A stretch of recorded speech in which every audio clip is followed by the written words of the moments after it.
आत्मरूप गणेश केल्या स्मरण होय सकळ विद्यांचे अधिकरण ते वंदू श्रीचरण श्री गुरुचे ते नमस्कारुणी आता सुख वाटे एची ठाई बहुपायी संतांचे म्हणून केला वास नाही नाशे ठाई. प्रस्तुतस्थळी प्राप्त प्रसंगी कीर्तनरूपी सेवेसाठी निवडलेला अभंग हा विश्ववंदनीय जगद्गुरु संत श्रेष्ठ तुकोबार यांचा 4 चरणात असून आजच्या अभंगामध्ये जगद्गुरु संत श्रेष्ठ तुकाराम महाराजांनी परमार्थामध्ये संतांच्या संगतीमध्ये आलेली जी अनुभूती आहे त्या अनुभूतीचं चिंतन तुकाराम महाराज आजच्या अभंगातून करतात. महाराज म्हणतात, माझ्या जीवनामध्ये सुख वाटे वाटे शब्दाचा अर्थ आहे की मला त्याचा काय आला की अनुभव आला आणि सुखाचं अनन्य साधारण स्थान किंबहुना सुखाचं आणि ज्यांचं त्या ठिकाणी महाराज एकत्रीकरण आहे असं जर स्थळ कोणतं असेल तर ते संत आहेत. आणि म्हणून बहुपायी संतांचे, बहुपायी संतांचे म्हणजे बहुपाय संतांचे असं नाहीये, संतांचे पायी याची ठाई बहुसुख वाटे. म्हणजे आम्हाला संतांच्याच पायावर याच ठिकाणी बहुसुख वाटे म्हणजे काय की त्या ठिकाणी भरपूर फार त्याला अगदी आपल्या संत वाङ्मयामध्ये सर्व हा शब्द आलेला आहे. बहु शब्दाचा अर्थ आहे की अमर्याद. म्हणून सुख वाटे याची ठाई बहुपायी संतांचे. आणि म्हणून महाराज म्हणतात, मी तिथे वास केला, मी तिथे राहिलो आणि तिथे राहिल्यानंतर काय झालं की नाही नाश ई ठाई. त्याचे 2 अर्थ होतात. पहिला अर्थ हा आहे की मी अमरत्वाला प्राप्त झाल्यामुळं माझा तिथे काही विनाश होत नाही, किंबहुना संतांनी मला जे सुख दिलं ते सुख कसं आहे की अविनाशी आहे. आणि म्हणून महाराज म्हणतात, नाही नाश ए ठाई. सज्जनानो, भगवत प्राप्तीसाठी किंबहुना सर्व सुखाला प्राप्त होण्यासाठी परमार्थामध्ये अनेक प्रकारची साधने आहेत. अगदी त्या ठिकाणी अगदी नुसतं नामोल्लेख करायचं झाल्यास विवेक आहे, वैराग्य आहे, समाधी षटक आहे, मुमुक्षुत्व आहे, श्रवण मनन निधी ध्यासन आहे, भांडारे वगैरे सगळे साधनं आहेत. परंतु एक रामबाण आणि सगळ्या साधनाचा सार ज्या साधनामध्ये होतो असं साधन जर कोणतं असेल तर ते फक्त संत संगती आणि संतांचा वास आहे. म्हणून महाराज म्हणतात, मला बहुसुख त्यांच्या संगतीमध्ये मिळाल्यामुळं आता न करवे हाली चाली. हाली चाली शब्दाचा अर्थ काय आहे, मी आता दुसरी काही साधनं करणार नाही, हालचाल करणार नाही, ना मानभाव पंथात जाणार, ना स्वाध्यायात जाणार, ना स्वामी समर्थ मध्ये जाणार. फक्त आम्ही आता संतांच्या जवळ राहणार आहे. आम्ही बाकीच्या कुठल्या पंथाची मी निंदा करत नाही, पण महाराज काय म्हणतात की आता आम्हाला इकडे तिकडे जायची गरज नाही. न करवे हाली चाली का निवारली चिंता हे. आणि महाराजांनी एक अत्यंत महत्वाचं या ठिकाणी प्रयोजन सांगितलं. तुका म्हणे निवेतनु रजतनु लागता. निवेतनु म्हणजे काय, शरीर. आणि शरीराला असणारा जो ताप आहे तो काय झाला की निवला. इथे निवेतनु याचं उपलक्षण असं घ्यायचं की शरीरामध्ये असणारे जे 3 ताप आहे, आध्यात्मिक, आधिभौतिक आणि आधिदैवी, आणि त्याच्यामुळे काय झालं की हे 3ही ताप निवारण झाले. त्रिविध तापाची झाली बुळवण देखिल्या चरण वैष्णवांचे. महाराज म्हणतात, 3ही ताप घालवण्याचं सामर्थ्य संतांच्या चरणाचं रज आणि त्या रजाचा एक कण जरी आपल्या अंतःकरणाला लागला तर 3ही तापाची काय होते, निवृत्ती होते. असा या अभंगाचा सरळ अर्थ आहे. आपल्या मर्यादित वेळेत या ठिकाणी या अभंगावर माझ्या अल्पमत प्रमाणात काही चिंतन मांडण्यापूर्वी थोडासा परिहार देणं अत्यंत गरजेचं आहे की आजचा दिवस हा आपल्या वारकरी संप्रदायाच्या दृष्टीने, हिंदू धर्माच्या दृष्टीने खूप महत्वाचा आहे. त्याचं कारण असं आहे की संत शिरोमणी सावताबाबा यांचा संजीवन समाधी हा सोहळा आहे.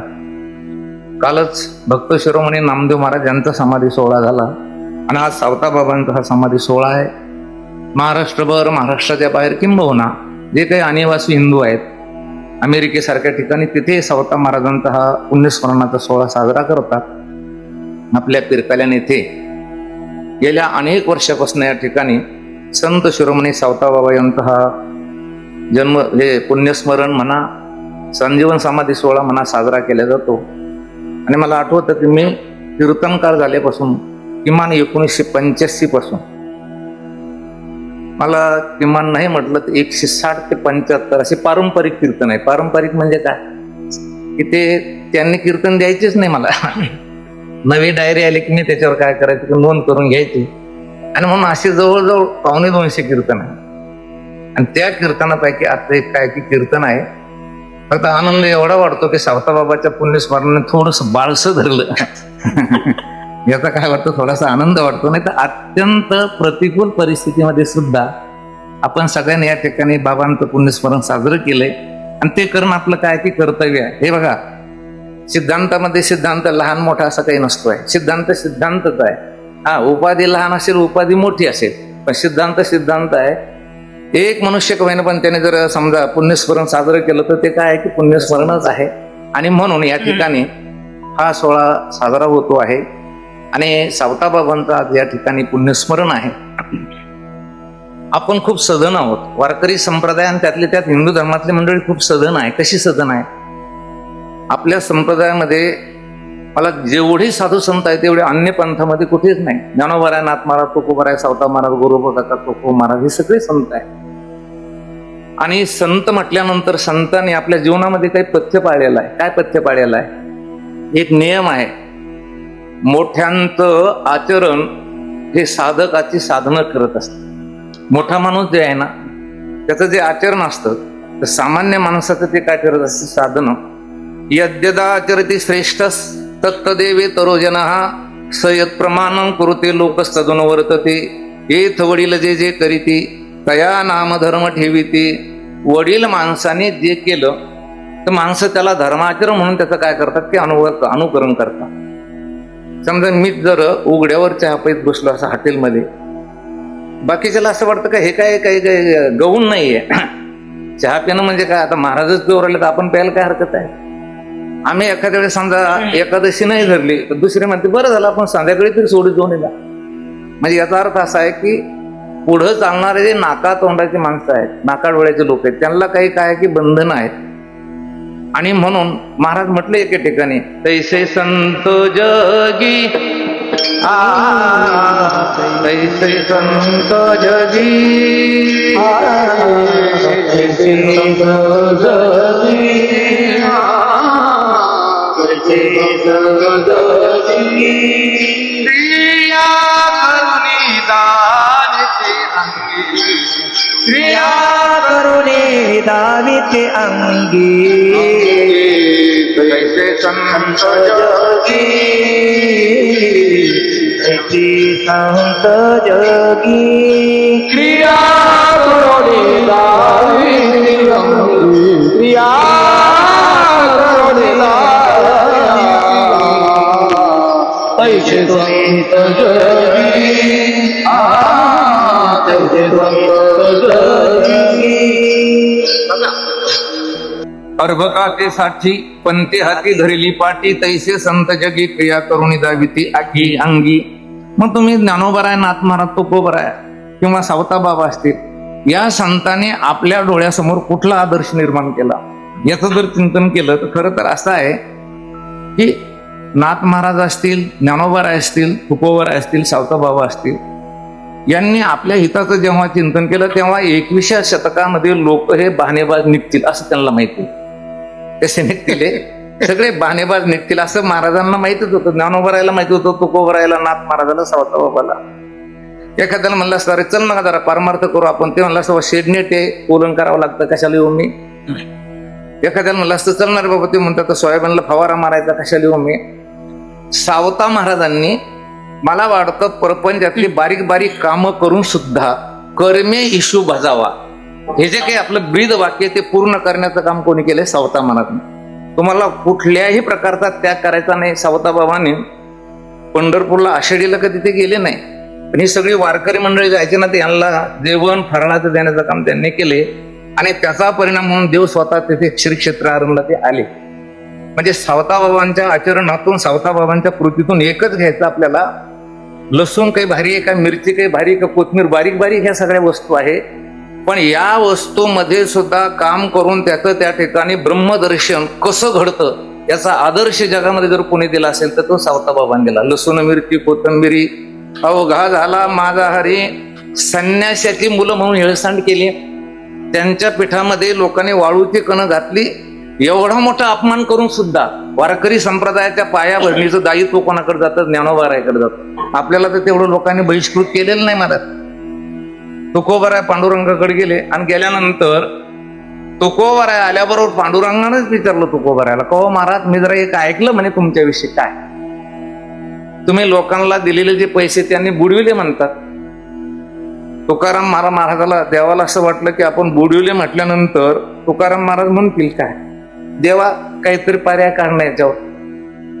नुसता देव म्हटला की महाराज तुमचे पैसे बुडविलेत. महाराज म्हणे बरे झाले देवा. देव म्हणे अवघडच बाबा तुकाराम महाराजचं काम.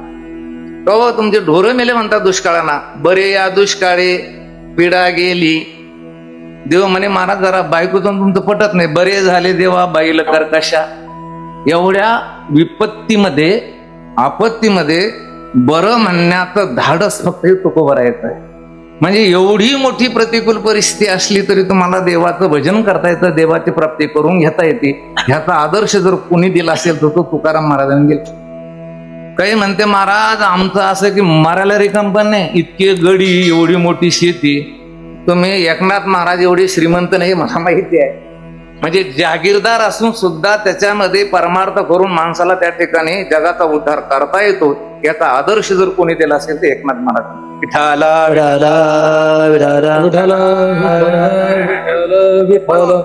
मला वाटतं आपणही सुद्धा आपली प्रत्येक क्रिया करीत असताना तू कमान घालू यावरी भार, तू कमान घालू यावरी भार, तू कमान घालू यावरी भार, तू कमान घालू यावरी भार.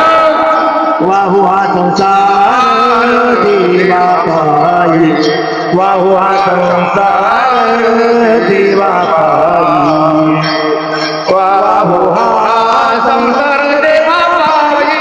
देविले आनंदे तैसे ते राहावे, देविले आनंदे तैसे ते राहावे. वाहू हा संसार देवा पायी, वाहू हा संसार देवा पायी, वाहू हा संसार देविले आनंदे तैसे ते राहावे, देविले आनंदे तैसे ते राहावे, ते राहावे. हे प्रमाण सार्थक केलं जगद्गुरु संत श्रेष्ठ तुकोबारायांनी. हे प्रमाण सार्थक केलं महाराज सावताबाबांनी. तुका म्हणे घालू तयावरी भार, वाहा संसार देवा पायी. आणि म्हणून आज आपण सावताबाबांचं हे पुण्यस्मरण म्हणा, समाधी सोहळा म्हणा साजरा करतोय. आणि आज या सोहळ्याच्या निमित्तानं माझ्याकडे ही सेवा आमचे हरिभक्तीपरायण विजू महाराज यांच्याद्वारे माझ्याकडे आली. सेवेसाठी हजर झालो. अभंग आहे तुकोबारायचा. आणि अभंगातली मला वाटतं पद अगदी स्पष्ट आहे. सुख वाटे एठाई बहुपायी संतांचे. विचार चंद्रोदय नावाचा एक ग्रंथ आहे. छोटा ग्रंथ आहे पण विचार सागरापेक्षाही जास्त प्रक्रिया त्याच्यात काही आलेल्या आहे. त्याच्यामध्ये पहिलाच प्रश्न आहे पुरुषार्थ म्हणजे काय. पहिला प्रश्न कोणता आहे, पुरुषार्थ सो क्या है, हिंदी भाषेतला जो आहे त्याच्यात काय लिहिलं त्यांनी, कोण्याही जीवाच्या इच्छेचा जो विषय आहे तो संपादन करणे याचं नाव काय की पुरुषार्थ. सोपं सोपं बोलतो आपल्या पुढे मी. कल्पना करा की आपला भारत देश हा कृषी प्रधान आहे. बहुतेक आपण इथे बसलेली सगळी मंडळी कशी आहे की शेतकरी आहे.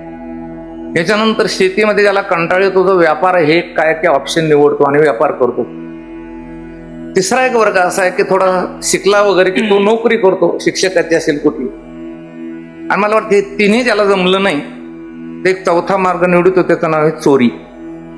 किती झाले ते, शेतकरी, व्यापारी, नोकरी आणि चोरी.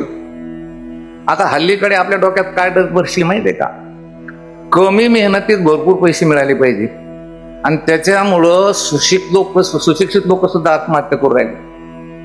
कारण पबजी, फ्रॉड, शेअर मार्केटमध्ये पैसा गुंतविणे, हे काही जे ऑनलाईन काही खेळ आहे, या खेळामध्ये आपण फार बारीक बारीक माणसं आहे, शिक्षक लोक, प्राध्यापक लोक आहे, आणि ते शेवटी आत्महत्या करून राहिला. तर मी त्यांची नावं घेत नाही कारण आम्हाला त्याचा बराच अनुभव आहे. आम्ही त्यांना भेटून सुद्धा आलो.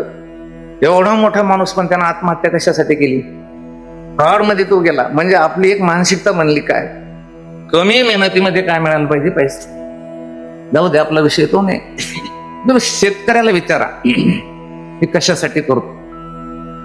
तुम्ही व्यापाऱ्याला विचारा किंवा कापूस घेतो, खांडीवाला नेतो, इकडे हैदराबादला नेतो, कशासाठी. तुम्ही नोकरीवाल्याला विचारायचं, ऊन वारा पावसाची तमाना बाळगतो, नोकरी करतो कशासाठी. आणि चोरालाही विचारायचं की जीव धोक्यात घालतो कशासाठी. उत्तर 4 येणार का 1 येणार, फक्त एकच उत्तर येणार, काय, सुखासाठी. जाऊ द्या, तुम्हाला विचारतो, कीर्तन ऐकायला कशासाठी आले? सुखासाठी. तुम्ही कशासाठी उभे राहिले? बरं, मी कशासाठी करून राहिले? म्हणजे आपल्या जीवाच्या इच्छेचा विषयच तो आहे. काय आहे? मला काय मिळालं पाहिजे? सुख मिळायला पाहिजे. सुख कशाला म्हणतात याची पुसटची सुद्धा कल्पना नाही. काय सुख कशाला म्हणते हे माहिती नाही, पण प्रयत्न कशासाठी चालले? हे सगळे सुखासाठी चालले. आणि आपण कदाचित दुसरा सर्वे जर केला आणि पुन्हा विचारलं, व्यापाऱ्याला विचारा, शेतकऱ्याला, का एवढ्या दिवसापासून एवढा मोठा प्रयत्न करून राहिले, सुख मिळालं का? काय उत्तर येणार? नाही. म्हणजे हे याचं कधी तुम्ही त्याला सर्चिंग म्हणतात, शोध म्हणतात, कधी घेतला का? एवढा मोठा बहुसंख्य वर्ग, त्यातले त्यात आपला पारमार्थिक वर्ग सुखासाठी प्रयत्न करून सुख जर मिळत नसेल, चुकला असे दिसे पंथ, निश्चितच आपला काय चुकलेला आहे की मार्ग चुकलेला आहे. आणि म्हणून मला वाटतं सुखासाठी सगळ्यांचे प्रयत्न सुरू आहे. त्या बादशहाच्या दरबारामध्ये 9 प्रधान होते, त्यात अष्टप्रधान हे मुस्लिम होते आणि बिरबल हा हिंदू धर्मीय होता आणि देवभक्त होता. त्या 8 प्रधानामुळे बादशाची बेगम जी होती पत्नी, तिचा भाऊ होता आणि त्याने अनेक प्रकारचे त्या बिरबलला अडचणीत आणण्याचे प्रयत्न केले. आता पण या राजकारणामध्ये काय, आपलाच कार्यकर्ता मोठा व्हायला चाललाय की तो नेताच त्याला अडचणीत आणतो, दुसरी कोण नाही आणत. त्याच पक्षातले 30 लोक त्याला काय आणतात? अडचणीत. मग बिरबलला अडचणीत आणलं, पण शेवटी बिरबल इतका प्रतिपन्न मतीचा होता की तो अडचणीत येत नव्हता. एकदा 8 जणांनी एक प्लॅनिंग केलं आणि म्हणे आपण एक काम करू, असा प्रश्न शोधून काढू की त्या प्रश्नाचं उत्तर बिरबलला देता आलं नाही पाहिजे. 8 जणांनी खूप खल केला आणि प्रश्न शोधला आणि प्रश्न असा तयार केला की त्या बादशाहाकडे गेले, म्हणे राजेसाहेब, आमचा शेवटचा प्रयोग आहे, आपल्या सगळ्या नगरीतील लोकांना बोलवायचं, 10,000 आहे, गरीब श्रीमंत लहान मोठे मुलं मुली सगळे. आणि बिरबलला या 10,000 लोकांच्या मनामध्ये आत्ता इथे इतक्या जस्ट नाव हिअर काय आहे हे एका मिनिटात सांगायला लावायचं. मला वाटतं या प्रश्नाचं उत्तर फक्त देवच देऊ शकतो, तुम्ही आम्ही देऊ शकत नाही. 10,000 लोक, तुमच्या बायकोच्या मनात काय तुम्हाला ओळखू येत नाही, तुमच्या भावाच्या मनात काय तुम्हाला ओळखू येत नाही, 10,000 लोकांच्या मनातलं कसं? सभा भरली आणि पुन्हा त्या 8 जणांनी त्याच्यात पुन्हा 2 गट पडले. एक गट म्हणे, गड्या आपला सगळा ते सगळा प्लॅन जर नाही फेल झाला तर माझं नाव बदलून दे. म्हणे कसं काय? बिरबल एवढा हुशार आहे, 100% सगळ्याच्या मनातलं ओळखीन.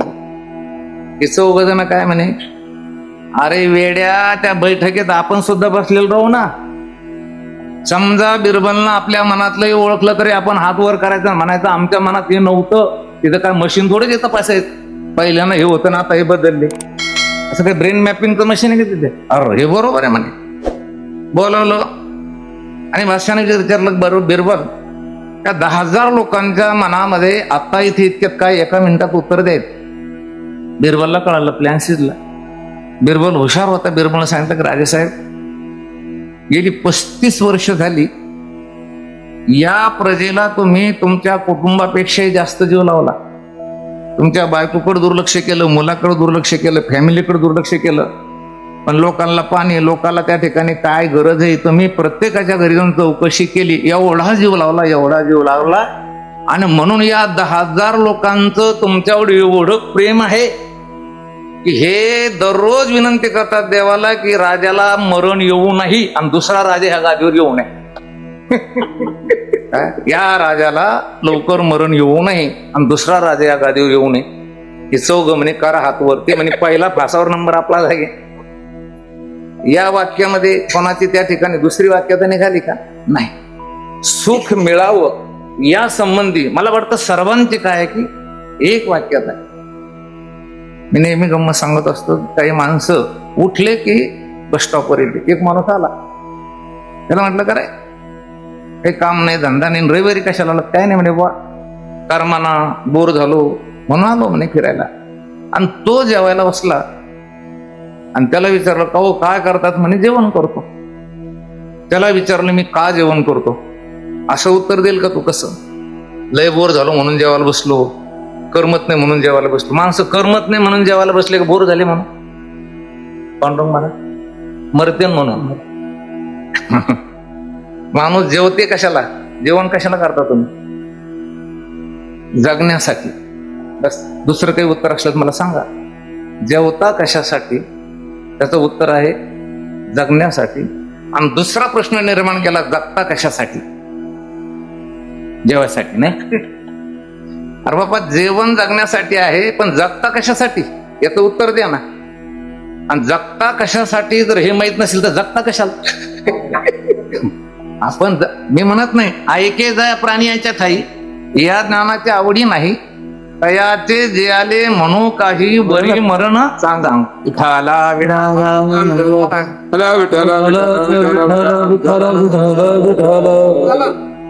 सगळे सुखासाठी जगायला लागले. मग सुख पदाची व्याख्या काय आहे? सुख कशाला म्हणायचं? न्यायशास्त्रामध्ये असं लिहिलेलं आहे की अनुकूल वेदनीय सुखम, प्रतिकूल वेदनीयम दुःखम. की ज्याच्यापासून आपल्याला अनुकूल वेदना होतात, आपल्या अंतःकरणामध्ये अनुकूलता निर्माण होती, त्याला काय म्हणायचं? सुख. सर्प पाहायला विंचूक आलं की प्रतिकूल वेदनीयाचं नाव काय की दुःख. सिंदखेड तालुक्यातील एक मुलगा UPSCची परीक्षा मध्ये अभ्यास करीत होता. आणि त्याला जेव्हा त्याची प्री निघाली, मेन्स निघाली, आणि त्याला ओरलला तो निघाला मुलाखतीला म्हणून, त्यानं मला फोन केला, माझ्याकडे तो शिकायचा.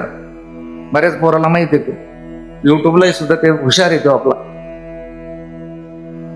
लवाळे. त्यानं मला विचारलं, बाबा सुख शब्दाचा व्याख्या सांगा मला, सुख म्हणजे काय? म्हणलं गड्या, आता मला तर सुख शब्दाची व्याख्या काही सांगता येत नाही, पण ज्ञानोबरायाने सांगितली म्हणून सांगतो. किंबहुना सोये जीव आत्मयाचे लाहे, तेथ जे जीवा होय तया नाम सुख. कल्पना करा, कोणतंही शास्त्र पाहिलं तुम्ही, एवढी सुटसुटीत सुख शब्दाची व्याख्या कोणीच दिलेली नाही.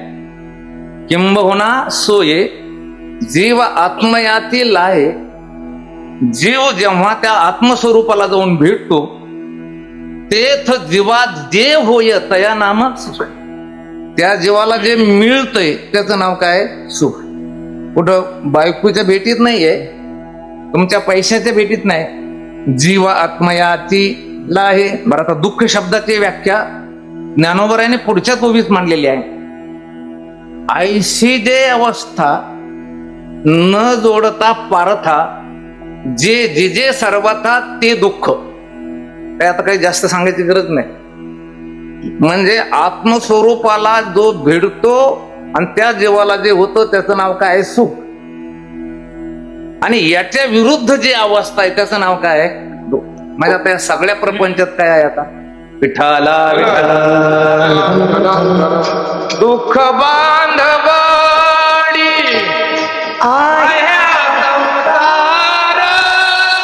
सुखाचा विचार नाही कोटी, सुखाचा विचार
स्वरूपाला जाऊन जोपर्यंत मिळत नाही तोपर्यंत त्याला काय म्हणत महाराज, दुःख. दुःख बांधवडे आहे संसार, सुखाचा विचार नाही कोठे. चला मग संत म्हटलं की संताजवळ काय काय मिळतं, अगदी थोड्या थोड्या वेळात आपल्याला घ्यायचं पुढे. मला वाटतं पुण्यवंत भावे घेता सज्जनांची नावे. पुण्य पाहिजे का, तुम्ही संतांचं नामस्मरण करा. काही म्हटले बा आम्हाला उद्धार करून घ्यायचा, मुक्त व्हायचं. तैसे मुक्ता ते निर्धारिता, लाभे आपुलीत मुक्तता, जैसी दीपे दिसे पाहता आपुलीत वस्तू. पहिल्याने लाईट बीट नव्हती, मोठमोठी वाडे होते. आणि मग पाहुणे जेवायला आले आणि ते जेवण करत असताना मालकानं गाड्याला सांगितलं, गाड्या आपली पुढची बैठक आहे, आम्हाला जेवण झाल्यावरती बसायचं. त्याच्यात काही उजेड नाही, तू एक काम कर, बाका आपला कंदील आहे त्या कंदिलात रॉकेल भर, त्याची काच चांगली उतळून काढ आणि त्या बैठकीत लावून ठेव, नंतर तू घरी जाय. त्यानं काय केलं की ते कंदील घेतला, त्याच्यात रॉकेल भरलं, काच उजळली आणि त्या बैठक ठेवली. पण ठेवताना एक चूक झाली, त्याच्यातून वात थोडी मोठी झाली आणि ती कादळी प्रसवू लागली. हळूहळू त्या कादळीनं काय केलं, ती अख्खी काच काय केली की काळी केली आणि पहिला जसा अंधार तसाच अंधार. जेवण झाले, मालक आल्या, सगळा अंधार आहे, काय करावं काय करावं, काही असे कोण नव्हते. मग मालकाने काय केलं की जो स्वच्छ काचेचा कंदील होता तो कंदील आणला आणि अगोदर काजळे आलेला कंदील पाहिला. आता पहिला हा कंदील होता, प्रकाशमान होता, पण याच्याकडून ती काजळी शिल्लक झाल्यामुळे काय झालं की त्याच्यात अंधार. आता मला तुम्हाला हे विचारायचं की त्याच्यात ज्योत नाही का त्याचा प्रकाश बाहेर नाही? ज्योत आहे पण बाहेर त्याचा काय नाही की प्रकाश नाही. आणि मग तो कंदील आणला, ह्याची काच काढली आणि काच काढून उजळली आणि उजळल्यानंतर पुन्हा जसाचे तसा काय झाला की त्याचा प्रकाश झाला. हा जसा दृष्टांत आहे तसं आपण सगळेचे सगळे ज्ञानदेव म्हणे ज्योतीची, कशी ओळख पाहिजे मला, सगळ्या ज्योती आता आपल्या वाते आहेत, पण अंतःकरण रूपी कातेवर अज्ञानाचे कादळी आलेले, मी अविवेकाचे कादळी, कसे ओळख पाहिजे आपल्याला. काय झालं, ते सगळे काजळी आलेले कंदील आहे आपण. आणि ज्ञानोबर आहे, नाथ महाराज तुकोबर आहे, किंबहुना आता जे संत असतील ते स्वच्छ काचेचे काय की कंदील आहे. अगोदर ते येतात आणि यांना पाहतात. आता फक्त आपल्याकडे एकच काम आहे की आपण त्याच्यात रॉकेल टाकू द्यायला पाहिजे, काच उजळू यायला पाहिजे, की हातच लावू देत नाही त्याला. बर एक बारकावा सांगतो बंडू महाराज, काही इकडून तिकडून त्या काचेवर काजळी आली नाही, याची त्यानं आणली. माझा मी तर झालो शत्रू, कैचे पुत्र कैचा दारा मित्रू, कासया घातला पसारो अहो जगद्गुरु. तुका म्हणे सांगण्याचा हेतू आहे, संताकडे जाऊन आपल्याला मुक्त व्हायचं असेल, मुक्तही होता येतं. पुण्य पाहिजे तर पुण्यही मिळतं. तैसे हरपले आपण पे पावे, या तया संता ते पाहता घेऊसावे, म्हणून वानावे ऐकावे तेची सदा. संताकडे काय काय मिळतं, पुण्य मिळतं, मुक्तता मिळते, देवही मिळतो. एवढंच काय, बुद्धिमांद्य नावाचा ज्याच्याकडे दोष असेल याची सुद्धा निवृत्ती करण्याचं सामर्थ्य संताकडे आहे. गावोबा त्यांच्याकडे बुद्धिमांद्य नावाचा दोष होता, पण नाथ महाराजांचं रामायण का गावोबाचं रामायण विद्वान लोकांना सुद्धा कळत नाही, तो काढून टाकला. आणि एक बाब महत्वाची सांगतो की संताकडे पापाचंही दुकान आहे. कशाचं दुकान आहे? पापही भेटते त्यांच्या दुकानात. मग पाप भेटतं म्हणजे काय, ज्यांना ज्यांना पाप लागत असेल त्यांनी एक काम करायचं, आणि एक कोड तुझा नरका जाव याची चाड, तरी संत निंदा गोड सुखी करी आपुल्या. घरच्या भाकरी खायच्या, घरची चहा प्यायची आणि बसल्या बसल्या संतांची निंदा करायची, आपोआप त्याला नरकाचं तिकीट मिळतंय. एखादं म्हणू लागलं मला लवकर जायचं, घरच्याला करायला लाव. एखादं मला आणखीन लवकर जायचं, भावकीला करायला लाव. कारण नरकाला जाण्याचं आणि पाप मिळण्याचं एकमेव ठिकाण संत सुद्धा आहे, पण कधी त्यांची निंदा केली तेव्हा. पण त्या संताकडे प्रामुख्यानं काय मिळतं याचं चिंतन तुकाराम महाराज अभंगाच्या पहिल्या चरणात.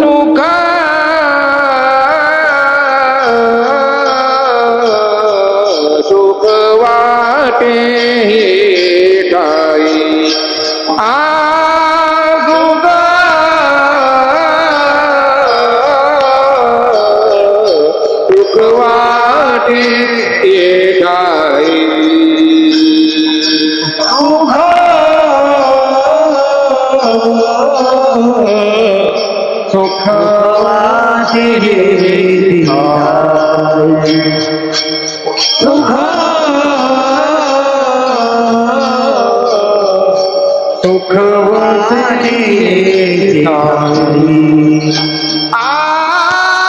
बहुपाई संताचे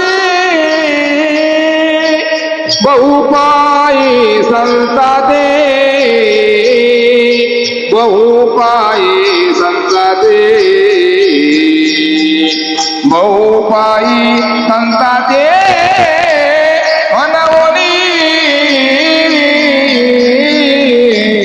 मनवोनी केला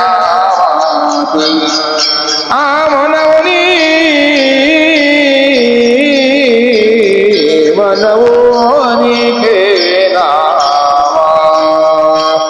बहुबाई संताचे बहुबाई संताचे बहुबाई संताचे बहुबाई संताचे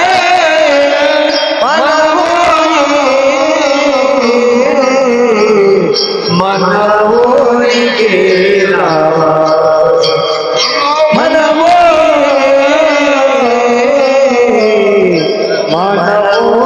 केला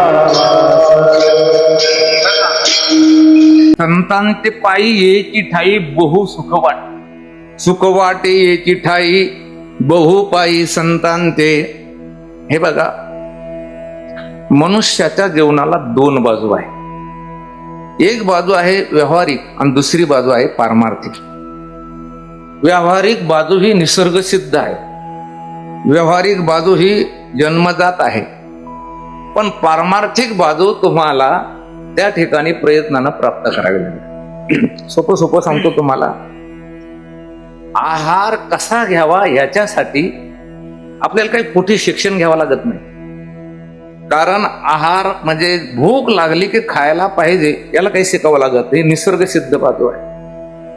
भय, निद्रा, मैथून ह्या गोष्टी कशा आहे की निसर्ग सिद्ध आहे, याला काही प्रयत्न करायची गरज नाहीये. पण मी आता बोलून गेलो, एक पारमार्थिक बाजू आहे. पारमार्थिक बाजूचं जेव्हा चिंतन केल्या जाईल त्यावेळेस अ पासून तर ह पर्यंत प्रत्येक जीवाला सतत तीन गोष्टीची उणीव भासते, तीन गोष्टीची जाणीव आहे. परत एकदा बोलतो मी, आपण पारमार्थिक क्षेत्रामध्ये विचार करायला लागलो तर प्रत्येकाला तीन गोष्टीची जाणीव कायम राहते, कायम. पहिली एक गोष्ट जाणीव आहे की आपला कधीतरी अभाव होणार आहे असं सगळ्याला वाटतं. गावरान भाषेत सांगू का? गावरान, आपण मरणार आहोत आणि आपल्याला पिरकाल्यान आणि घर सोडावं लागणार आहे अशी प्रत्येकाला एक उणीव आहे. कोणाकोणाला नाही, सगळ्याला आहे. कितीही मोठा झाला त्याला शास्त्रात प्रध्वंस अभाव म्हणायचं. कधीतरी याचा काय होणार आहे? नाश होणार.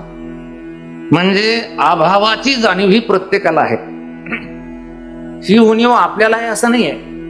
प्रपंचामध्ये कितीही मोठा मनुष्य झाला तरी ही उणीव आहे. कैसे थोरवेचे मान पाहे पा जो सृष्टी बीजाचा ब्रह्मदेवाला सुद्धा वाटतंय ठीक आहे गड्यापर्यंत हे सगळं झाल्यानंतर मला काय की जावं लागणार आहे. पुढे त्याला एक उणीव भासते. कितीही ज्ञान त्याला झालं तरी अजून आपल्याला बरंच कळून घ्यायचं असं त्याच्या ठिकाणी सतत उणीव येते. ती जाणीव राहतेच त्याला. आता इथे बसलेली मंडळी आहे, तुम्हाला असं वाटतं की आपल्याला भरपूर कळालं. आता नाही कळून कळायला वाटत असेल तर हा आता बेश्रमपणा आहे आपला. कोणता आहे की बेश्रमपणा आहे. पण आपल्या अंतःकरणाला जर खरंच मनानं विचारलं, खरंच इमानदारीने विचारलं, तुला सगळं कळालं तर सगळं कळलं नाही, कोणालाच नाही.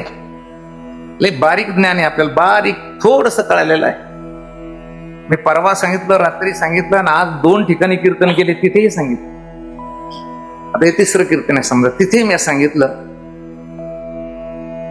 एखाद्याला MBBS व्हायचं असेल तर 30 वर्ष त्याच्यात घालावी लागतात. दादा किती?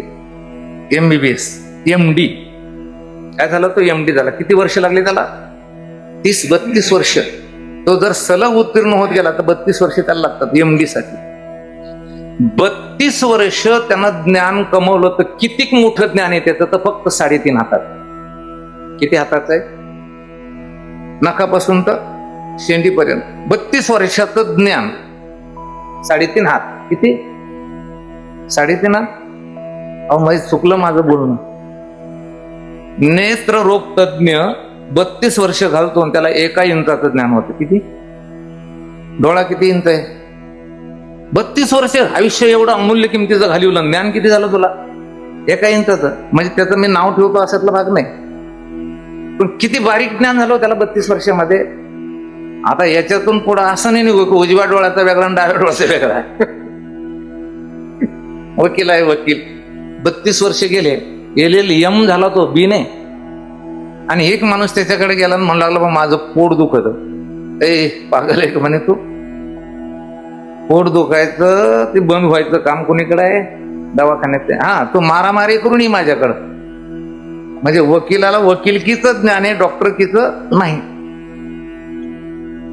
आता आज बघा तुम्ही या क्षेत्रात सुद्धा, आता मला कीर्तन करता येतं चांगलं, पण असं गायनाचं काही ज्ञान नाही एवढं आहे. पण पोटापुरतं म्हणते त्याला, आपण कोणतं म्हणतो? पोटापुरतं. पण पाहिजे तसं आहे का? नाही. म्हणजे ज्ञान आपलं किती तोकडे, खूप तोकडं आहे. आणि आनंदाचा चिंतनाचा जर विचार आपण केला तर आनंद किती घेऊ आपल्याला? आनंद किती काय? आपल्याला बहु सुख आहे, नुसतं सुख आहे. सुख पाहता जवा पारे, सुख पाहता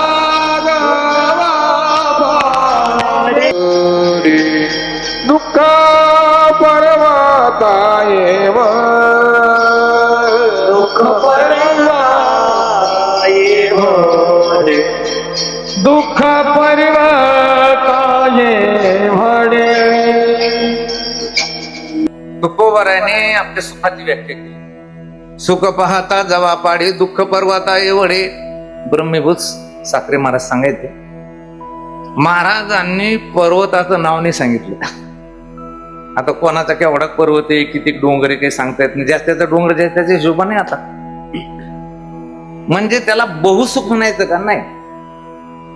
बरं, आपण जर साधू संतांची प्रमाण बघितली, सर्व सुखाची आशा जन्म गेला, सर्व सुखाची आशा जन्म गेला. तिथे महाराजांनी सुख शब्द वापरला की सर्व वापरला? सर्व म्हणजे सर्व सुखाचे आगर. म्हणजे हे सर्व, सर्व म्हणजे बहु, बहु म्हणजे सर्व आहे.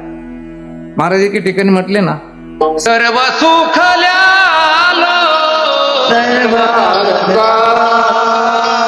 सर्व सुख न्यारो, सर्व अलंकार, सर्व सुख जालो, सर्व अलंकार, सर्व सुख जालो, सर्व अलंकार. आनंदे निर्भर डुलत तो, आनंदे निर्भर डुलत तो, सर्व सुख न्यारो, सर्व अलंकार, सर्व सुख न्यारो, सर्व अलंकार. आनंद निर्भर, आनंद निर्भर सर्व सुख जालो, सर्व अलंकार, सर्व सुख जालो, सर्व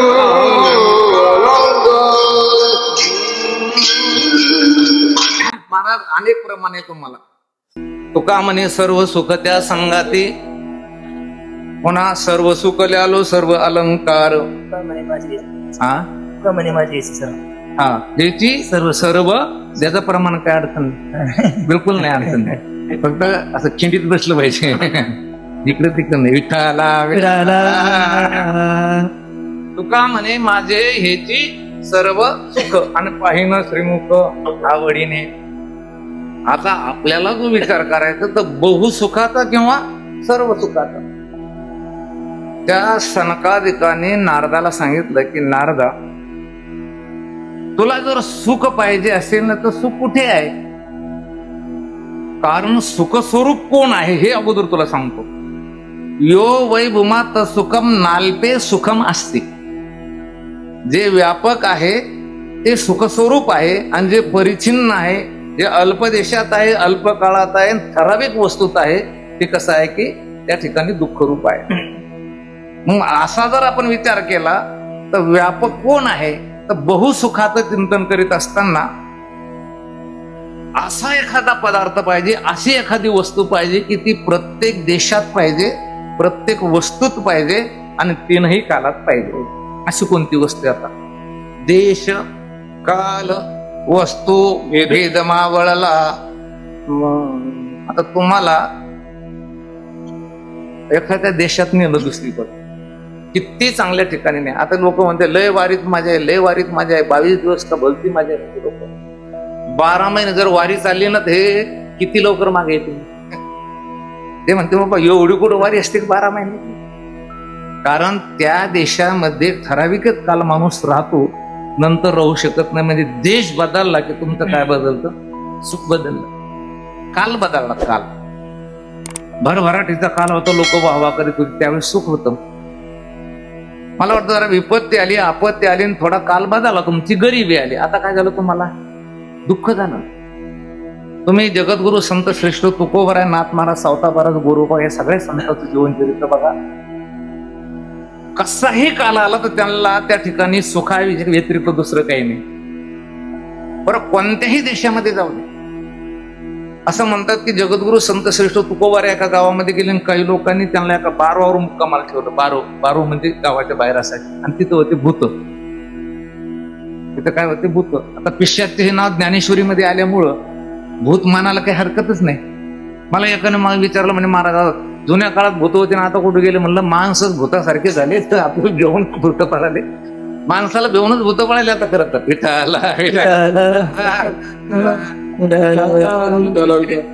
तुकाराम महाराज अमावस्या दिवशी गेले, ते सगळे भूत आले. तुकाराम महाराज म्हणू लागले, देवा एवढं अवघड रूप धरू नका बाबा. तुम्ही काय करा, जे विटेवर रूप आहे ते रूप धारण करा. म्हणजे कोणत्याही कालामध्ये त्यांना सुख, कोणत्याही वस्तूमध्ये त्यांना सुख. आणि एवढंच नाही, कोणत्याही देशात जाऊ द्या तर काय सुख. स्वप्नी दुःख कोणी न देखावे डोळा, स्वप्नी दुःख कोणी न देखावे डोळा. स्वप्नी दुःख कोणी न देखावे डोळा. स्वप्नी दुःख कोणी न देखावे डोळा. नामाच्या गरे भय सुटले कळी काळा, नामाच्या गजरे भय सुटले कळी काळा. नामाच्या गजरे भय सुटले कळी काळा. नामाच्या गजरे भय सुटले कळी काळा. वेळो वेळा मी गाऊनी, वेळो वेळा मी गाऊनी, राम वेळो वेळा आम्ही गाऊनी. आपण याच्यावर जास्त बारीक चिंतन करायचं नाही. पण सर्व सुख किंवा बहुसुख, म्हणजे बहुसुख म्हणजे फार सुख. फार सुख म्हणजे काय? बाप कुठल्याही देशामध्ये तुम्ही गेलात तरी सुख. मग का सुख आहे? तर तिथे ते देवाच्या सुखानं सुखी आहे. कोणताही काल येऊ द्या तरी ते सुखी, कारण ते कालाच्या सुखानं सुखी नसून कोणाच्या सुखानं सुखी आहे? ते देवाच्या. जे माझ्या नित्यता नित्यतेने पंडुसुता परिपूर्ण पूर्णता माझी येते. आणि मला वाटतं त्या ठिकाणी कुठलीही वस्तू दिसू द्या, ते त्यांना वस्तू दिसत नाही. आत्ताच आपलं प्रमाण झालंय. सावता बाबाला लसूण दिसत होता की मिरची का कोथिंबीर का हरी? हरी म्हणजे देव दिसत होता. म्हणजे वस्तू पाहिली की ब्रह्मदर्शन, कुठलाही देश पाहिला की ब्रह्मदर्शन. आणि मला वाटतं त्या ठिकाणी कुठलाही काल आला तर ब्रह्माचं दर्शन. म्हणून त्यांना जे सुख होतं, हे कोणतं सुख होतं? बहु. सुख वाटे येची ठाई. बहु म्हणजे याचा अर्थ ते कोणाच्या सुखानं सुखी होते? ते ब्रह्माच्या सुखानं, देवाच्या सुखानं सुखी होते.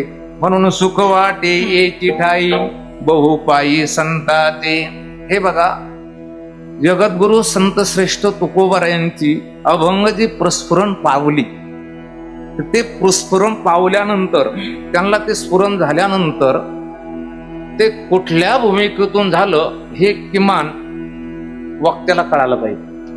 ऐकायला पाहिजे की बा आता महाराज काही ठिकाणी म्हटले आनंदाचे डोही आनंद तक्रण, हे स्फुरण का पावलं त्यांना? कधी कधी महाराज म्हणते तिही त्रिभुवनी आम्ही वैभवाचे धनी. हा अभंग कधी स्फुरला असे सांगतो तुकोबारायला. एखादा जिल्हा परिषद सदस्य एखादा आमदार बढाय मारित असेल महाराज जवळ, महाराज मी मोठा आहे. काय मोठा आहे रे तू? अरे देशाचा पंतप्रधान जरी झाला तर एका देशाचा दुसऱ्या देशाचा नाही, पण आम्ही तिही त्रिभुवनाचे कोण आहोत. म्हणून तुकोबारायला प्रत्येक अभंगाचं स्फुरण होण्याच्या पाठीमागे काहीतरी भूमिका आहे. या अभंगात कोणती भूमिका आहे? मनवुनी केला वास. मनवुनी काय म्हणून केला? सुख वाटे एकी ठाई बहुपाई संताचे. आणि मग महाराज म्हणतात संताकडं फार सुख बहुसुख आहे आणि त्याची मला अनुभूती आलो म्हणून मी वास केला. अभंगात दुसरं मनमुनी केला वास, मनमुनी केला वास, मनमुनी केला वास, मनमुनी केला वास, केला वास, मनमुनी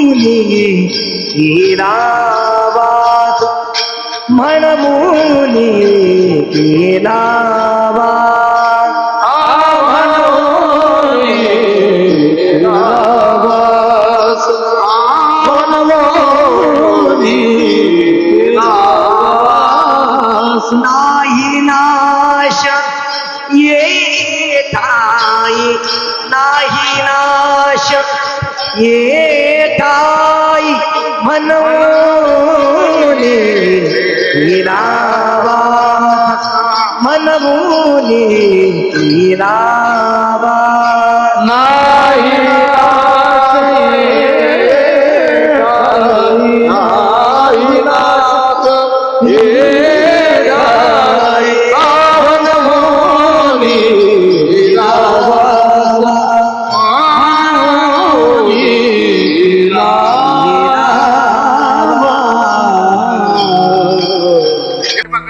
संतांच्या चरणाजवळ जी बहुसुखाची प्राप्ती आहे त्या सुखाला नाश नाही. मनवुनी केला वास नाही नाश ठाई. किंवा दुसरा अर्थ असा घ्यायचा. खर तर असं आहे, प्रत्येकाला मृत्यूची भीती आहे आणि मरत ते शरीर का आत्मा? मरत काय शरीर, मरत का मरत मरतच चाललंय. काही लोक म्हणतात बा बालपण गेलं.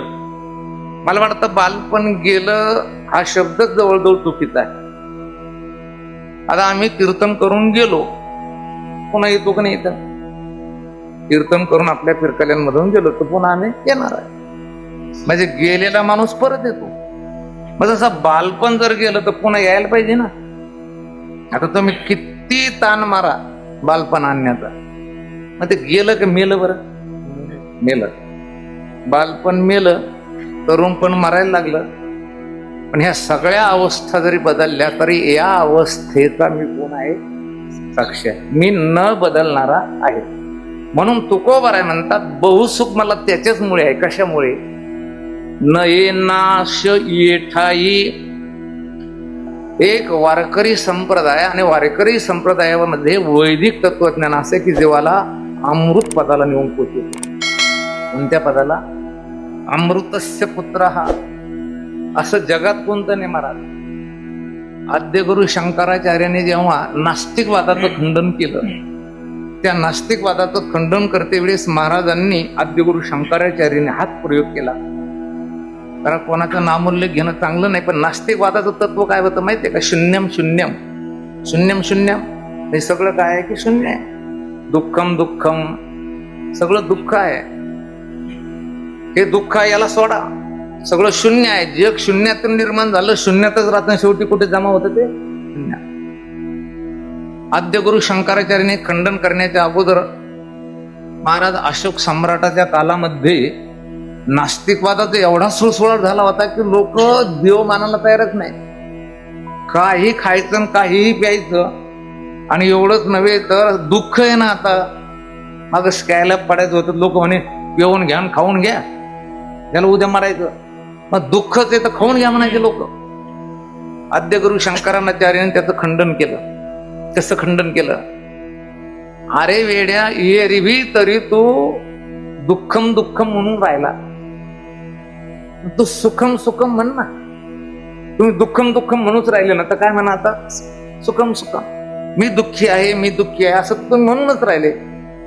तर आत्मा हा खरंच कसा आहे, दुःखी आहे की सुखी आहे? समजा एखाद्याला गँग्रीन झाला, संभाजीनगरला तुम्ही त्याला भेटायला गेले, गाडी घेतली, 7-8-10 जण गेले. गेल्यानंतर ते गँग्रीनच्या त्या वार्डातच होत, हे तिथं गेले कशाला? त्याला भेटायला. बसले बसले बसले आणि ते मग म्हणू लागले, का मला भेटायला आले का? म्हणे हो. त्याच्यातले काय म्हणे, काही बाबा बाबा बाबा गँग्रीनचा माणूस कसाच वाचत नाही, लवकर मरण का उशीर मरण, लगेच जीव सोडले. असे त्या कोरोनामध्ये बरेच गेले. आद्यगुरु शंकराचार्याने आपल्याला धीर दिला, सुखम सुखम. काही म्हणू लागले शून्य आहे, हे सगळं शून्य आहे, काहीच नाही, शून्यम शून्यम. आद्यगुरु शंकराचार्य म्हणू लागले, वेड्या हो, शून्य सिद्धांत बोधू कवना सत्य होय सिद्धू. काहीच नाही, हे काहीच नाहीला कळालं का कोणी आहे त्याला कळालं? काहीच नाही काय कळणार? शून्याला शून्य कळलं का? म्हणून तर ज्ञानोबाऱ्या म्हणतात, एके हाती दंतू. अशोक महाराज आणि तो स्वभाव होता त्यांचा शून्यवाद त्यांच्या तोंडानं खंडित झाला. काहीच नाही तर काहीच नाही, काहीच नाही. एकदा एक गोसे गेले पा, आलक निरंजन, आलक निरंजन. त्या दिवशी बिचारी बाई सारवून घेत होती आणि ते म्हणले, बाबा आज घरात कोणीच नाही. माझा बाबा काही साधा नव्हता. बाबा म्हणे, बाई घरात कोणी नाही, हे घर म्हणून राहिलं का घरात कोणी आहे ते म्हणून राहिलं? घरात कोणी नाही हे कोण म्हणून राहिलं? घरात कोणीतरी आहे. काही लोक म्हणते मला कळत नाही, कळत नाही, हे तर कळून राहिलं का नाही? आता काहीला कळत नाही, हेही कळत नाही, हे त्यांचं दुर्दैव आहे. काय मला कळत नाही, हेही काही केलं कळत नाही. तर गुरुजी म्हणायचं, असावं अज्ञान वाटावं अज्ञान तेव्हा जातात. मला कळत हेही आपल्याला कळत, मला कळत नाही हेही आपल्याला कळत आहे. कशासाठी बोलतो मी की नाही नाश येठाई.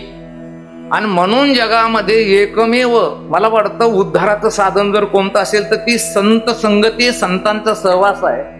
आणि एकदा संतांच्या सहवासात गेले ना तुम्ही, तर काय करायला पाहिजे त्याचं चिंतन महाराज अभंगाच्या 3ऱ्या करा. न करवे हाली चाली, न करवे हाली चाली, न करवे हाली चाली, न करवे हाली चाली, न करवे हाली चाली, न करवे हाली चाली, न करवे हाली चाली, न करवे हाली चाली.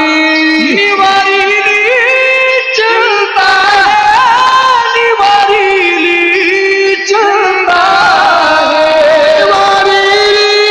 चिंता, निवारिली चिंता, निवारिली चिंता, निवारिली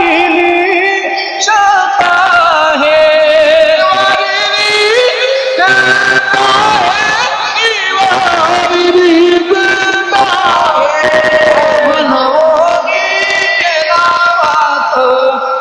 मनवोनी केला वाच, मनवोनी केला वाच, मनवोनी केला वाच, मनवोनी केला वाच, मनवोनी केला वाच, मनवोनी केला वाच, मनवोनी केला वाच.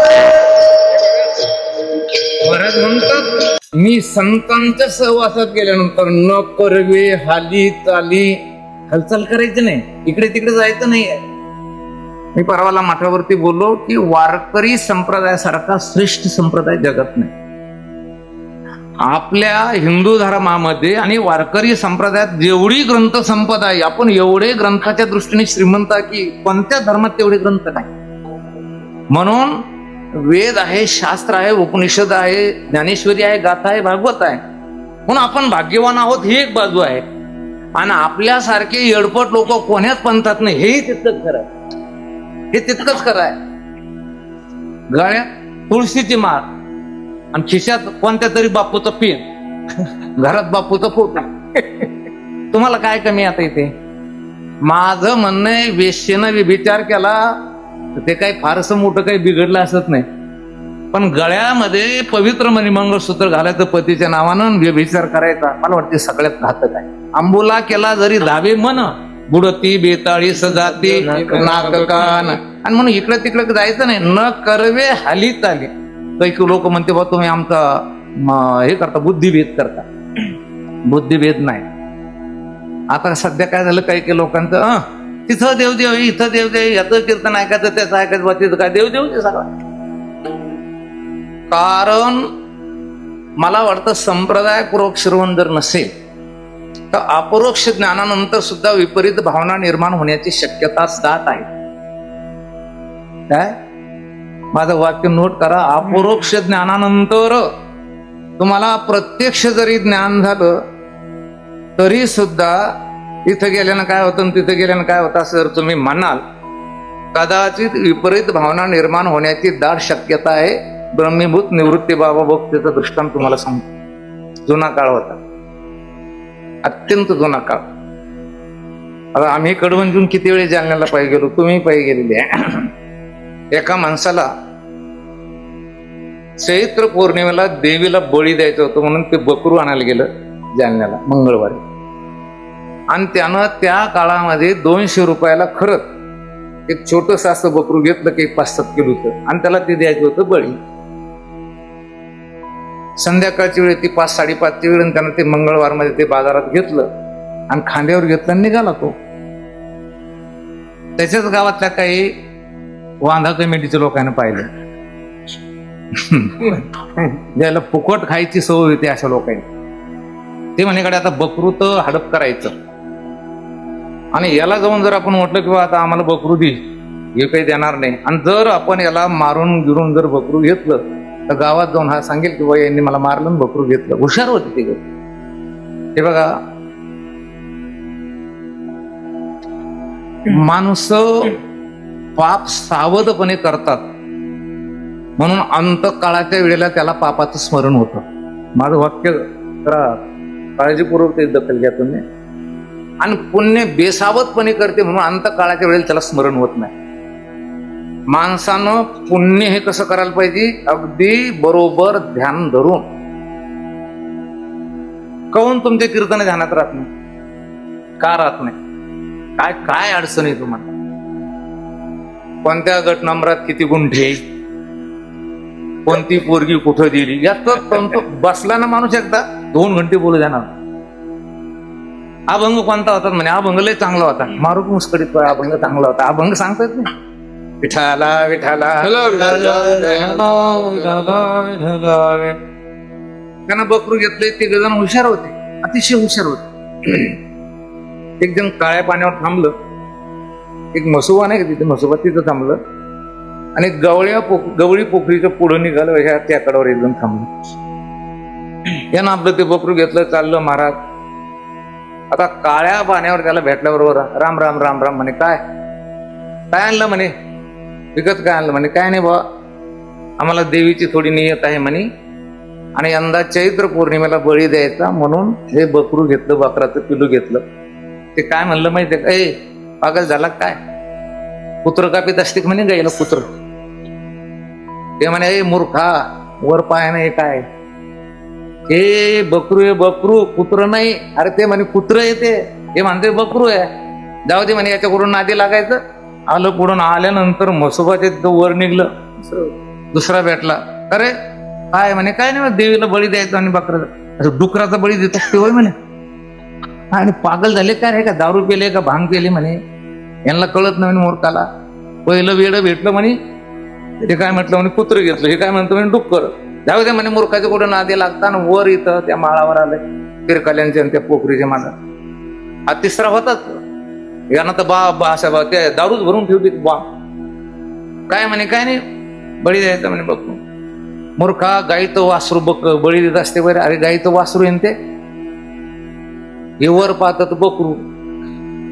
त्याला त्या बकराचं अपरोक्ष ज्ञान होतं, प्रत्यक्ष त्यानं विकत घेतलं आणि थोडा पुढे आला म्हणे गाड्या. पहिला म्हटला कुत्र, दुसरं म्हटला डुक्कर आणि तिसरं म्हटलं गाईचं वासरू. नक्की काहीतरी घोळ याच्यात, हे चकवा असायला पाहिजे. जाऊ द्या आपले 200 रुपये दिलं फेकून आलं. कशामुळे झाले? अपरोक्ष ज्ञानानंतर सुद्धा नको त्यांचं ऐकलं. तुमच्या मनामध्ये अपरोक्ष ज्ञानानंतर सुद्धा ऐकू ऐकू एखाद्या वेळेस भ्रम निर्माण होतो. जीव ब्रह्माईके ज्ञान संपादन केलं. कोणी म्हणतात कर्मानं मोक्ष मिळतो, कोणी म्हणतात उपासनेनं मिळतो, कोणी म्हणतात तीर्थयात्रेने मिळतो. आणि मग आदृढ अपरोक्ष ज्ञानावाले काय म्हणते माहिती कसंच असतं रे बाप्पा, हे त्याच्यापेक्षा बरे ना आपलं हे सोपत माळ काढून टाकलेली. म्हणून तुकाराम महाराजांनी सांगितलं, मी संताकडे गेलो ना आता, न करवे हाली चाली, आणि काय फळ मिळालं महाराज. पहिल्या चरणामध्ये आहे बहुसुख, आणि इथे काय म्हटले महाराज, निवारली चिंता हे सकल दुःखाची निवृत्ती, उजळले भाग्य आता अवघी चिंता वारली.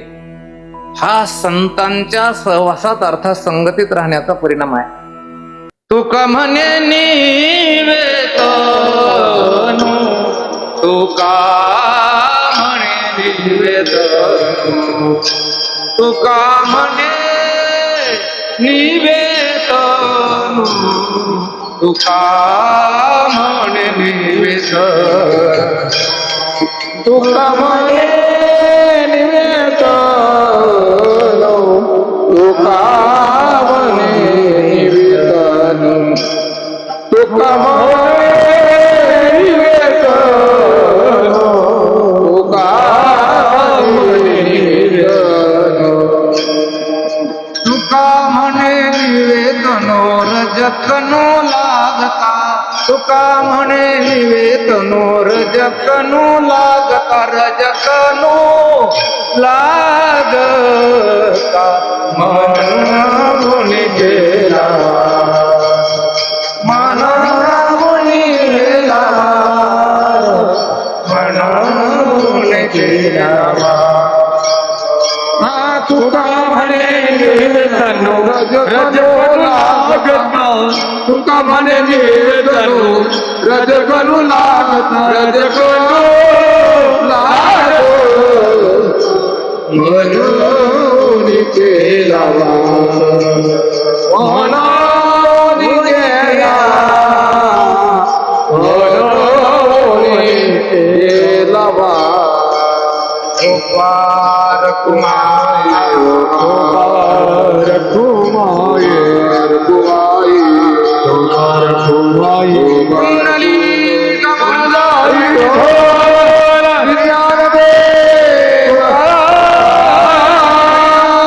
भगवान की जय.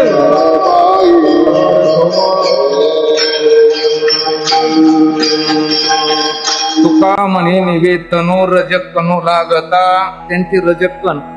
आता याच्यावर पण बरंच चिंतन करता येईल आपल्याला. संत चरण रज लागता सहज.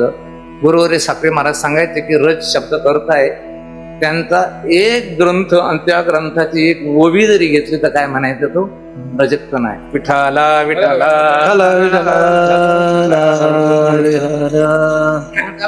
मला वाटतं मेघराज येऊ राहिला आता. तुका म्हणे निवेदनो रजकनो लागता. आयुर्वेदिक वैद्याने सुदृढ आरोग्याची एक व्याख्या केलेली आहे. पण त्या आरोग्याची सुदृढ कोणती व्याख्या केलेली आहे? पाव गरम, पेट नरम, शिर ठंडा, इसके बाद बुखार आहे ते हात में लेना दंडा. तळ पाय गरम, पोट नरम आणि डोकं थंड. आणि तुमचं चेकअप करा आता बसल्या बसल्या. काय आपले पाय थंडे, पोट इतकं निब्बर, भीतीला टोचला का पोटाला टोचले कळत नाही, आणि डोकं तर कधी करा. आता काही काही लोक म्हणते तुम्ही 2 तास मेडिटेशन करा, म्हणजे ध्यान करा. तर आताच्या काळामध्ये 2 तास ध्यान करायची गरज नाही. 2 तास मोबाईल बंद ठेवला की ते ध्यानच आहे.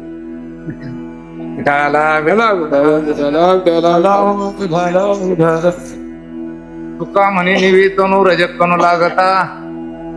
पाऊस बंद झाला तर बंद, परंतु रजकनो याचं उपलक्षण काय आहे? त्रिविधता.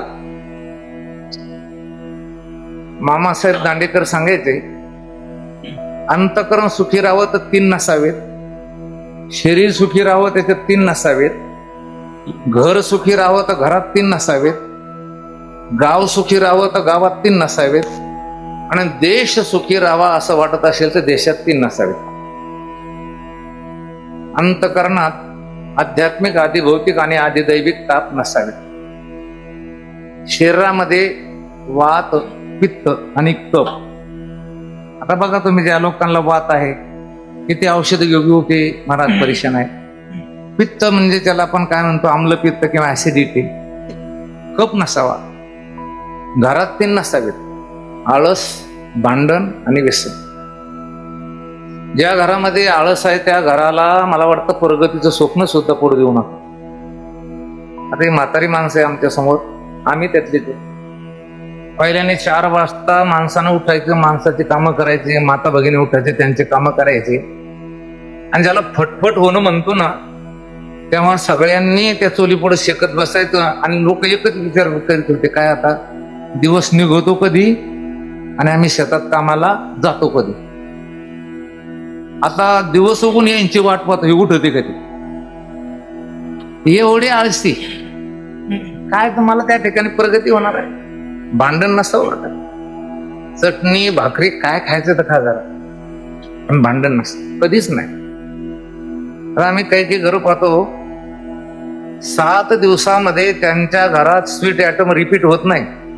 रिपीट होत नाही म्हणजे आज रसगुल्ला, उद्या गुलाबजाम. पण डायनिंग टेबलवर जेवायला बसले, काय खटकत कोण, हे गुलाबजाम फेकून त्याला मारते आणि ती चपात्या फेकून याला मारतात. कशाला बाबा ते भांडण नका करू. आणि घर सुखी राहावं असेल तर घरात व्यसन नाही पाहिजे. आणि त्या व्यसनात पुन्हा 3 पोट प्रकार सांगतो तुम्हाला. जुगार नसावा. जुगार मी आत्ताच बोललो, पबजी सारखे खेळ म्हणजे काय, जुगाराचं स्वरूप आहे ते. कारण एवढं मोठं त्या धर्मराजाचं सत्यत्वाचं त्या ठिकाणी तप असताना सुद्धा कशाच्या नादाला लागले? ते जुगाराचे. महाभारत घडले. व्यसन नसावं दारूचं. आणि मला वाटतं शिकारीचं व्यसन नसावं. दशरथ राजा शिकारीला गेले आणि शेवटी शाप घेऊन आले की तुझ्या अंतकाळाच्या वेळेला एकही मुलगा राहणार नाही. कशामुळे झालं ते? शिकारीचं व्यसन. आणि गावात 3 नसावेत. कोणतं गाव सुखी राहावं, सुखानं नांदावं असं वाटत असेल ना, त्या गावात 3 नसावेत. चहाडी, चोरटी आणि शिंदळकी. चहाडी कळती का तुम्हाला? चहाडी म्हणजे एकाचं 2 लावून सांगणार. तुकाराम महाराजांनी चाडी अति माता व्यभिचारी असा शब्द वापरला. आता आपण लोकशाही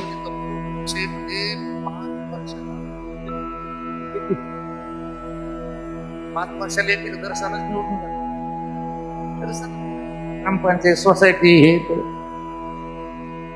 त्याच्यामध्ये असं आहे, एक 60% गट एका बाजूला असतो आणि एक 39% गट दुसऱ्या बाजूला. मी 40 मुद्दाम नाही म्हणतो, किती असतो 39. ते 99% झाले. ते मला वाटतं 60%तला गट सत्तेत असतो आणि 39%तला गट हा विरोधी पक्षात असतो. दोन्ही गटाची 2 कामं आहे. कारण सत्ताधारी गटानं विकास कामं आणायची आणि विरोधी गटानं ते कागदावरच बिल काढते, ते चांगले राबून घेण्याचा त्यांचा काय करायचा प्रयत्न. आणि जो 1%तला गट आहे ते 5-7 जणच राहते. मला विचारलं ह्या 3ऱ्या गटाचं काय काय? म्हणलं दोन्ही गट कधीच एका जागेवर येऊ द्यायचे नाही, एवढंच त्यांचं काम. कारण ते दिपी दिपी दिपी दिपी ते लाकूड टाकीतच ठेवते असते. हा तिसरा गट ज्यांना त्यांना शोधायचं काही आम्ही कोणाला बोलत नाही. हा तिसरा गट आहे. व्यभिचारी लोक गावात नसावेत. त्याच्यानंतर मला वाटतं चोर लोक गावात असले तर सुख नाही. देशात 3 नसावेत: अनाचार, अत्याचार आणि भ्रष्टाचार. आता याच्यावर तर जास्त बोलायचं नाही. तुम्ही काश्मीर घाटीमध्ये निशस्त्र लोकांना मारा, त्या ठिकाणी बंदुकीनं मारल्या जातात. अत्याचार आहे, बलात्कार दररोज आहे, भ्रष्टाचार दररोज आहे. हे सगळं 3 गावं. याच्यासाठी नाना प्रकारच्या उपाययोजना सरकारही करून राहिलं, म्हणजे शासन करून राहिलं आणि प्रशासन करून राहिलं, पण काही रिकामा होत नाही. महाराजांनी इथे लिहिलंय, तो का म्हणे नेवे तनु रजक कनु लागता.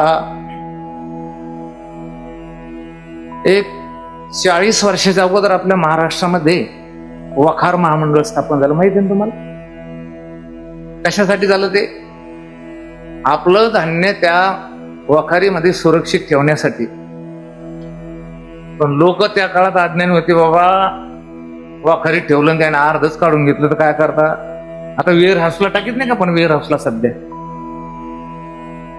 लोक टाकीत नव्हते. मग त्यांनी त्या काळामध्ये एक आकर्षक घोषणा काढली आणि त्या भिंतीवर ते अशा घोषणा लिहायची: मूल सुरक्षित तर आईच्या कुशीत आणि धान्य सुरक्षित तर वखार महामंडळाच्या वखारीत. इथपर्यंत ठीक आहे सज्जनानो. पण माझं तर म्हणणं आहे की मूल सुरक्षित आईच्या कुशीत, धान्य सुरक्षित वखार महामंडळाच्या वखारीत, पण समाज सुरक्षित तर संतांच्या विचाराच्या कुशीत. ज्या दिवशी ज्ञानोबरायाची एक ओवी एका कुटुंबामध्ये जर गेली आणि त्या कुटुंबानं त्या ओवीचं अनुकरण केलं तर ते घर घर न राहता ते रामराज्य होईल. विठ्ठला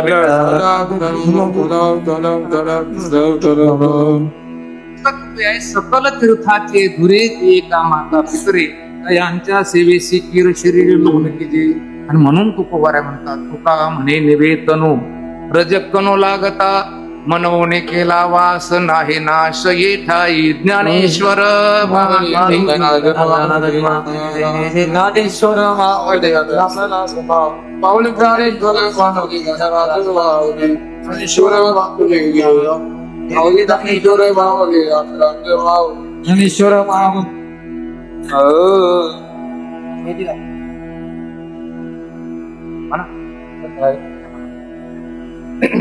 काय असतं सांग, त्याचं कारण सांग. कीर्तनाच्या शेवटी भैरवी कोण म्हणायचं? कुठं असं काही मला वाटतं गायनाच्या कोणत्याच शास्त्रात लिहिलेलं नाही. फक्त भैरवी म्हटलं हा सदैव त्या ठिकाणी प्रसन्न करणारा काय ते राग आहे. आणि म्हणून कीर्तनाच्या शेवटी भैरवी म्हटली. एखाद्या वेळेस कीर्तन कसं झालं तरी चालतं, पण भैरव जरा लोक खुश होते आणि म्हणते तिसऱ्या दिवशी कीर्तनाला झाला, कारण कीर्तनाचं सगळं विसरते भैरवी खुश होते म्हणून भैरवी म्हणायचं नाही. दुसरं काहीच नाही त्याच्या पाठी, मग काहीच लॉजिक नाही.